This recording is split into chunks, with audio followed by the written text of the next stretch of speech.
Hey, mic check, 3, 4, good, copy.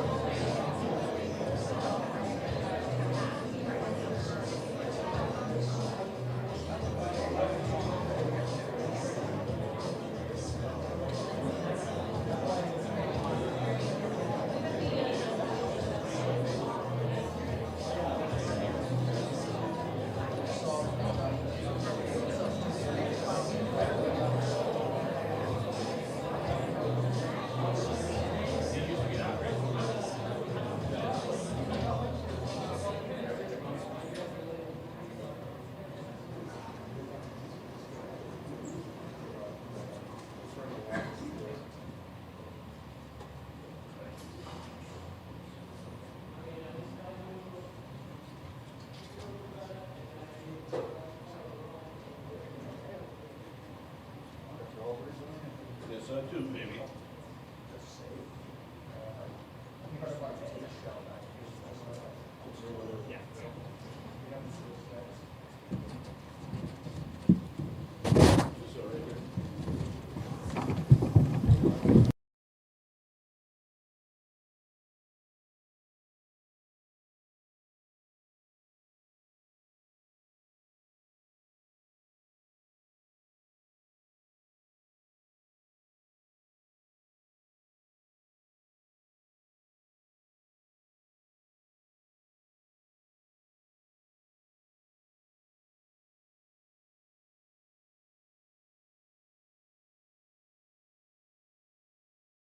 New president of baseball operations. On the dais is Giants chairman Greg Johnson, Giants president of baseball operations Buster Posey, and Giants manager Bob Melvin. We'll have some opening remarks from Greg and Buster, and then we'll get into questions. Greg? Thanks, Matt. Well, welcome everybody.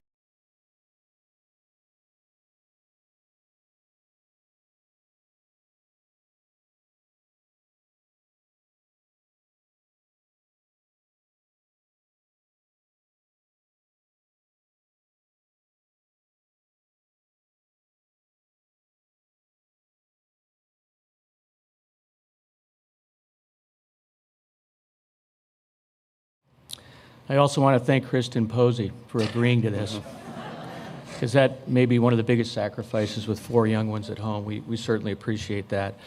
I mean, we all know Buster as the player, you know, all of the tremendous memories that we had with him, and him leading us to 3 World Series, the Hall of Fame MVP career. But those aren't the reasons that we're here today. I think for me and for the board, you know, what we have observed with Buster in working with him over the last 3 years is that competitive fire he has to win. It didn't end when he took his jersey off. It's as strong today as ever. You know, I've grown to respect all of his skills and how he deals with people, his intellect, how he listens. It's a we mentality, and I think just really all of the skills you need in being a leader. Also, the pride he takes in the Giants organization and the responsibility that it comes with representing the Giants organization.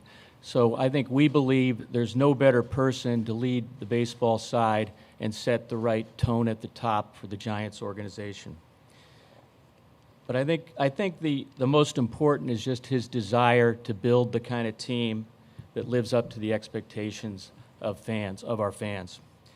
So without further ado, I am thrilled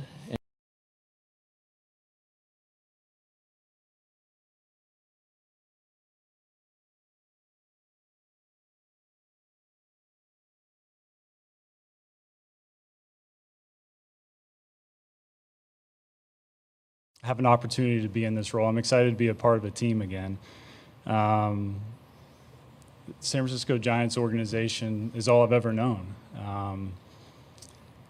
You know, and I think over the years as a player and the role I was in the last few years, I gained a pretty good sense of what it means to fans to have great players and have great teams. I think back on some of my earliest memories walking into a spring training clubhouse and walking in and seeing Willie Mays sitting at a table with Willie McCovey and Gaylord Perry, Juan Marichal, Joe Amalfitano. The next week, it's Will Clark, Jeff Kent, Barry Bonds.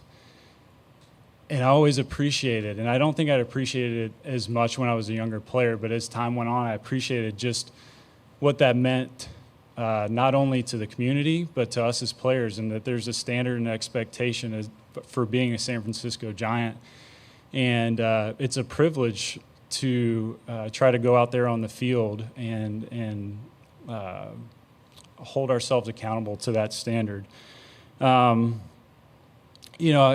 Those guys that I mentioned, you can go more towards my era with Kane and Lincecum and Bumgarner and Crawford and Belt, and you could go on and on. And in my time, what I came to realize is, yeah, sure, all of those guys were great players. They were part of great teams. But what those guys ultimately meant to the San Francisco Giants fan base and the community was memories. And all of us that are lucky enough to get to be involved in baseball in whatever capacity, I think, understand that not only is it the greatest game in the world, but we're in the memory-making business. It's ultimately entertainment. It's an opportunity for grandparents and parents to share memories with friends. It's an opportunity for strangers sitting out in the bleachers to share a great memory that happens at the ballpark and that can be talked about from that time on for the rest of their life potentially. So, with all of that in mind, I just can't say again how humbled I am to be in this role and again be a part of a team that's hopefully looking forward to making more great memories for this fan base and community.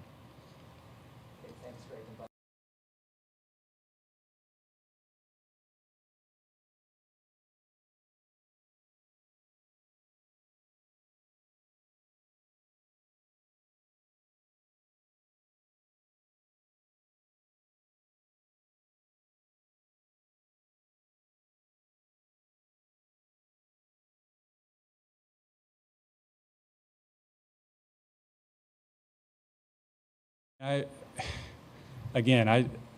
so passionate about baseball. I know I finished a few years ago, but just the opportunity again, like I mentioned, to be a part of a team. I think the chance to be in a position to hopefully elevate people that are all a part of this, elevate staff, elevate players, and to again, we're in a memory-making business, and sure, winning's great, and ultimately that's our goal, is to be a playoff team every year and compete for a championship. But I think just the overall big picture of being a part of something that's bigger than yourself was really appealing. Let's go to the left, Janie.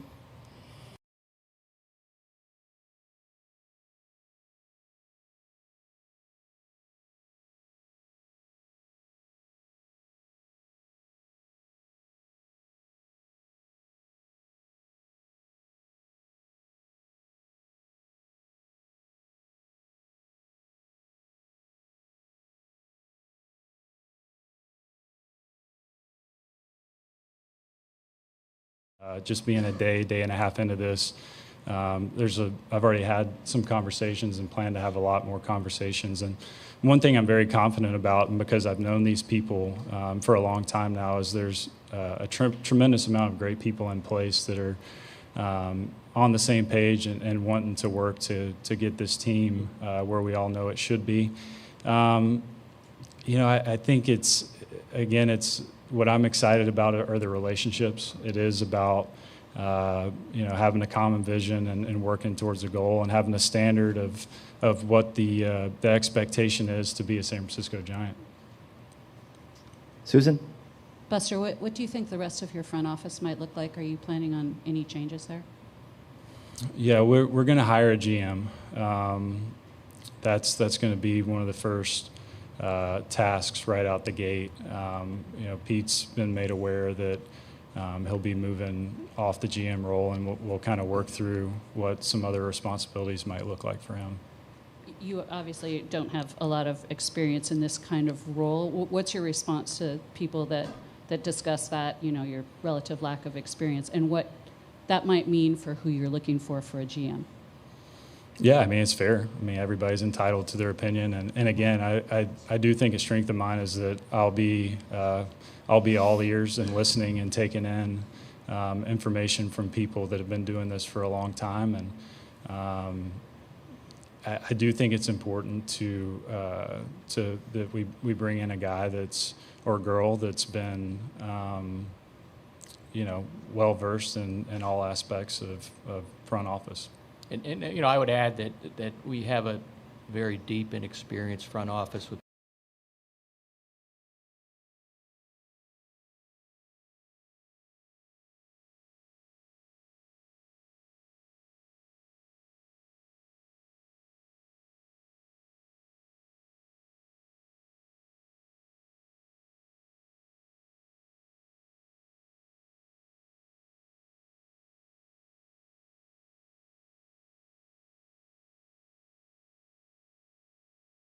Future might look like with the Giants, which I think for us makes it all the more special because it truly was a move back because we enjoy this area and we enjoy the friends that we've made in this area. And I think just over the last, few weeks, months, we've been kind of talking through some different scenarios, and it's where we landed. Let's go to the back left, Tim. But Buster, just give us a sense what your general philosophy is going to be. I mean, are you going to use analytics in a significant way? Are you going to, you have an analytics staff? Is that something you want to push forward? And what just generally are you going to look for out of your club? Most definitely going to use analytics. I mean, I think that the analytics are here and they're here to stay, and it would be a mistake to say that you're not going to use that information. As far as, general philosophy, I think it's, as many of you know me, a lot of my, basic principles are pretty simple. I want us to be known as a team that's, the ultimate prepared team, one that's fundamentals are held at a really high standard. And ultimately, this is all about the players. It's all about putting great players on the field. And I think our job as a front office, with Bob here as a coaching and the coaching staff, is to be able to identify those players and then get the most out of them. Let's go to Andy. For Greg, if this was an arrangement that you were looking for with Buster having quite a bit of influence, he could have had that influence in maybe more of a less out in front capacity and hire another president that would report to him. Why was it important to have him sort of out front on this? I think it was, there's a lot of different scenarios you could come up with, but I think Buster is just somebody that asked for the ball here and wanted the accountability of not trying to kind of work with other people and that's really what a leader does. And I think at the end of the day, we talked a lot about complementing his skill set with hires and building around him to build for success. And I think he was very, agreeable to doing that. So, it started kind of early discussions, and then I think we both got comfortable with the idea of bringing in an experienced GM to work and take some of the load off. But really, it was really Buster's desire to be accountable 100% for baseball, and I think that spoke a lot to me that he desired that. Let's go to the front right, Ann. Hey, Buster. How did you convince Kristen? But I have a follow-up, too. You know what? I think Kristen, I've been so just blessed to have such a supportive wife. Believe it or not, it's been 15 years. Yes, we got married young. I think she could just tell how excited I was about this opportunity and that in our relationship, it goes both ways. If there's something that she's excited and passionate about, I want to support her in that as well. Do you feel the brand has been tarnished in recent years? And besides winning a championship, how do you reinvigorate the brand, the sense of who the Giants are? I wouldn't say the brand's been tarnished. I mean, again, I think that's a lot of discussion we're going to be having over the next, weeks and months is about our identity, and again, I want to be clear, like our identity really boils down to the players on the field and the way that they play and the type of players they are and how they handle themselves not only on the field but in the community. So I think that's going to be a big part of discussion is like what really is important to us as an organization and what are we going to hang our hat on at the end of the day. Let's go to the front right, Sam. Busters, this is for you and for Bob as well. What do you imagine the vision for what Giants baseball will look like with you kind of running the show here? Like on a day-to-day, on the field, what is your vision for what Giants baseball will look like going forward? I mean, again, it really, hopefully what it's going to be is we all love, I know Bob loves good, crisp, clean baseball and guys that are going to be always prepared. I think what I can draw on from a player is knowing that if I went into a game and I know I had prepared to the best of my ability, no matter the outcome or result of that game, I could be satisfied with that. And that's, for me, I'm hopeful that our guys are going to get there and that's going to be something that is really important to them as well. And for me, just probably a little bit more well-rounded team to where we can win, in different ways. And if we're not swinging the bats well, we play good defense, we pitch, we execute, we manufacture at times. So I think we just need to focus on all the different areas to make our team better and to be able to win games in different ways. And Bob, what excites you the most about being able to work with Buster? Well, I mean, it's Buster Posey. It's the Giants. That's a big deal. So, like Greg said, when, somebody like Buster asks for the ball, you give it to him. And he's meant so much to this community, to this baseball team, to the organization, the city, all the above. So that's what I'm excited about, is being able to work with a guy that's had that type of success here in this organization. I can say I'm really excited to work with Bob as well. Getting to, as a player, see him in the opposing dugout. If I ever made eye contact with Bob when I was playing, I never felt like he liked me, and I think he might have. I admittedly didn't, and I never made eye contact with him either because he was always making my life really difficult. So I'm happy we're going to get to share some more endearing glances, I guess. Let's go to the left, Janie. Hi, Greg. When it comes to spending money, I mean, he's also in your ownership group still, correct? So does that streamline anything when it comes to free agency or acquiring someone and just, the spending and how it gets done and knowing that you have a close communication? Yeah, I mean, I think it certainly helps. And, one of the questions was, well should you have him continue on the board in that role? And we think absolutely. And like Larry, who runs the business side, has been a board member for a long time. It just helps the overall communication. If there's anything, if you like any board, if you have a conflict and you want to talk about somebody's contract or something, you step out of the meeting. It's very easy. But having them there does help. But the communication on things like that are going to be more day to day anyway as they come up, rather than having a board meeting or things. So. Let's go to the back, Alex. Hi, Greg, this is for you. Last year you answered a question about the luxury tax, but in the time since the A's have left the Bay Area, the Giants are now the only team in this massive market. Do you expect the franchise to be a perennial luxury tax paying team going forward or near that? Yeah, I mean, I think it's the same answer we had last year, that we're opportunistic, we're strategic, we don't set a number every year. We look at what we need to do, and we will, like we did last year, where you had a couple of good players available at the end, you went over the luxury tax. So I think it's just, we will do it if we have to, and we will spend what we need to put a winning team on the field. Let's go to the back, John. Yeah, first, congrats, Buster. Thanks, Sean. A year ago at this same stage when Bob was introduced, Farhan said that Bob had a 3-year contract, and as we found out, it was actually a 2-year guarantee. Just wondering about if there will be better transparency, and do you have terms, Buster, or as an owner, or are you just in it for as long as you want to do it? Are there years involved? Yeah, I mean, and as well, will Bob have any kind of extension, or will he go into next year as a lame duck?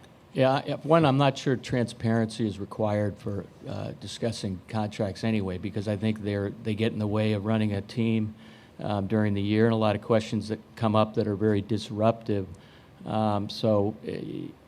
Buster does have a 3-year deal with no contingencies or anything, but my view is, I've had this debate and discussion, is whether any contracts with, whether it's your manager or head of baseball, should be public, because I think it doesn't serve the team very well to raise questions during the year. So that's something that we would consider. But as far as the transparency goes, I think we were as transparent as we needed to be on that. And Bob's contract situation will there be an extension, or will he go in next season as? That's for Buster. Well, that's who I'm asking. Look, again, this is day 2 for me. I've said how much I admire and respect Bob, and one thing I'm going to try to do as this continues to progress is, you guys have known me in the clubhouse, the cliche of going day to day, it's going to apply to this as well. And again, I'm excited about working with Bob. There's not many managers, active managers, that have the track record that he does. And from my experience talking to numerous players while I was playing and then post-playing, to a man, everybody loves playing for Bob Melvin. And just one more. Farhan, earlier this month, let go of 4 scouts. And will you bring those back? And you mentioned that analytics are here to stay, but what will the balance be, if at all? Because, last year, this past year, and throughout Farhan's time, it was mostly new school, not much old school. And do you want a better balance? And what about those scouts? Yeah, again, for me, it's understanding where people are, what people are doing. I will say, from a scouting perspective, I value scouts very much so. I look to Brian Sabian and his scouting background, and as much as anything, whomever is working in the Giants organization as a scout, if you're a scout, if you're a trainer or a strength coach in rookie ball, my goal is for those people to be empowered and understand what they're doing on the ground is extremely significant for what we're trying to accomplish here at the big league level. So can I give you an exact answer right now? I can't. Let's go to the back left, Brian. Hey guys, all 3. Congratulations, Buster, and we'll look forward to talking to you. This morning on KMBR, we had sound from September 2022 when you were joining the ownership, and you said, "I'm not here to get involved in the front office day to day." And here we are. So something changed. So what changed? What did you see that you didn't like that made you ask for the ball? Well, again, I think it goes back to my opening statements that I've seen what great players and what great teams can mean to this community. And so to have an opportunity to be a part of a team that supports the ultimate team that's out there on the field was just really appealing. I don't think there's much more fulfilling than being able to be a part of something that's bigger than yourself. And again, Greg mentioned Jeremy Shelley, who's been here for 30 years. There's just so many great people that I've gotten to know over the years that are still a part of this organization that I'm just thrilled to be working with. Let's go to the left, Maria. Hi, Buster. Congratulations. Just what were your takeaways from the 2024 season, and what do you feel like the club's biggest needs will be heading into next year? Well, it felt like one of those years where it was just hard to get a lot of momentum. I think Bob would probably be able to speak on that better, but just from what I saw, seemed like one of those years where if the pitching was going, the offense wasn't, or vice versa.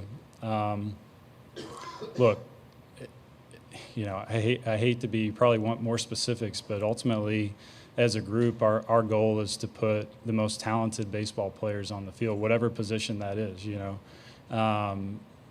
So that's what we're going to be looking for going into the season is, who do we have in the system? Who do we have currently on the major league roster that we see as players that are going to mesh together to get us back on track? Let's go to Marty. Buster, congratulations. How do you assess this team that you have now, and how much work do you have ahead right now as you look at it? Because you've been here to watch the last couple of seasons. Yeah, I think, Marty, similar to the way I just answered it is ultimately we just have to play better baseball. We've got to pitch better. We've got to do the little things better. We've got to the margins are just so small between winning and losing when you're talking about the best players in the world competing on a nightly or daily basis. So I think that's going to be a big focus is just for us as a group to understand that all these little decisions or actions that take place over the course of the year can have a big impact on the end result. Let's go to Andy. Buster, sort of dovetailing off that, I mean, you're taking over from Farhan, who was very good at working the margins and very active.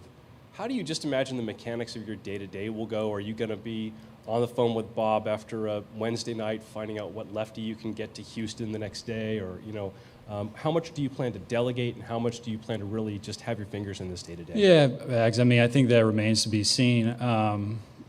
Again, I mentioned empowering. We're gonna bring in a GM, and I think once that comes in, some of the delegation will take shape a little bit more. I want to be as useful as I can to be with all the people that I'm working with, but also having in mind and understanding that it's somewhat of a delicate balancing act to where I don't want to be the type of leader that is constantly feeling like I'm looking over somebody's shoulder as well. So I think a lot of that is going to be handled over these next weeks, month, as we start to have more conversations and get synced up more. Okay, we'll take three more. To the left, Alex. Hey, Buster, you played for two very different kinds of coaching staffs. How do you envision your coaching staff, and also will there be any changes from this previous group? Yeah, I think we're very happy. I know Bob's happy with his staff, and as far as changes goes, I think we have to look and see where people are at personally, and where some contracts are. But I know, speaking with Bob, he's very happy with the big league staff. Obviously, you've got guys on that staff with a great track record that I think that players can identify with really well. And there's a nice mix of some younger people in there as well. Sorry, what was the last part of your question? How do you envision your ideal staff, I guess, compared to you had Bochy's staff and then you played under Gabe? How would you like to see that? Again, I mean, it's all about, it's the players first. And I think that's what I learned about Boch over the years is I always felt like Boch was pretty easy on us as players. But what I learned as time went along, he beat up on his coaches pretty good.